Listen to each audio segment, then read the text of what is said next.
আমাদের সিটের মধ্যে প্যান কটা আছে? 5টা প্যান আছে।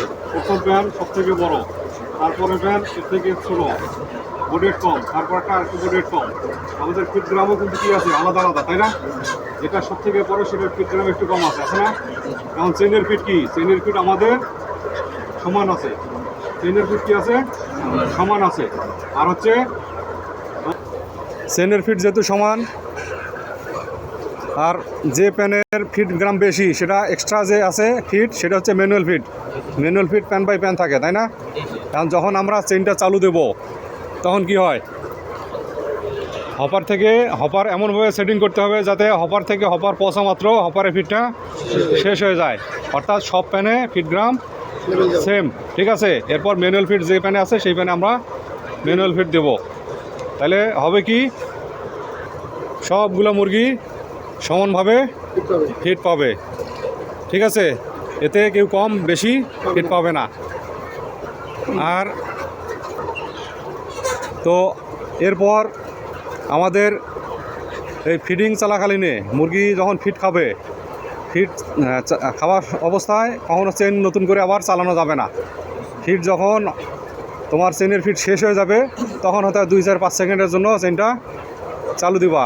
আর যদি চেন যদি আগে চালু দাও তাহলে কি হবে, সামনের যে ফিট আছে মুরগি যেগুলো বড় আছে সেগুলো দ্রুত ফিটটা খায় নেবে, পেছনের মুরগি সবগুলো শেষ করতে পারবে না। এতে হবে কি, পেছনের ফিটটা চেন চালু দিলে সামনের দিকে চলে আসবে, সামনেরটা যাবে পিছনের দিকে যাবে। এতে তোমাদের হবে কি, যে ছোটো মুরগি ফিট কমে পাইলো এবং ছোটোই থাকলো, এবং বড় মুরগি কি হবে, ফিট বেশি পাইলো, ঠিক আছে? এতে বড় মুরগি কি আরও বড় হবে, ছোটো মুরগি আরও ছোটো হবে। এতে হবে কি, আমাদের যে ইউনিফর্মিটি ভালো আসবে না। ইউনিফর্মিটি যদি ভালো না আসে তাহলে কি পারফরমেন্স ভালো হবে? পারফরমেন্স ভালো আসবে না, আমাদের প্রোডাকশনও ভালো আসবে না। তাহলে আমাদের উচিত কি, সবগুলো মুরগিকে সমানভাবে ফিট খাওয়াইতে হবে যাতে ইউনিফর্মিটি ভালো থাকে, সবগুলোর ওয়েট কাছাকাছি আসে, ঠিক আছে? তাহলে আমাদের ইউনিফর্মিটি ভালো থাকলে প্রোডাকশনও ভালো থাকবে। তো চেইনের ফিট শেষ না হওয়া পর্যন্ত আমাদের চেইন নতুন করে আর চালানো যাবে না। আর চেইনটা এমনভাবে হপারে অ্যাডজাস্ট করতে হবে যাতে চেইন হপার থেকে হপার ফিট পৌঁছা মাত্র ফিটটা শেষ হয়ে যায়।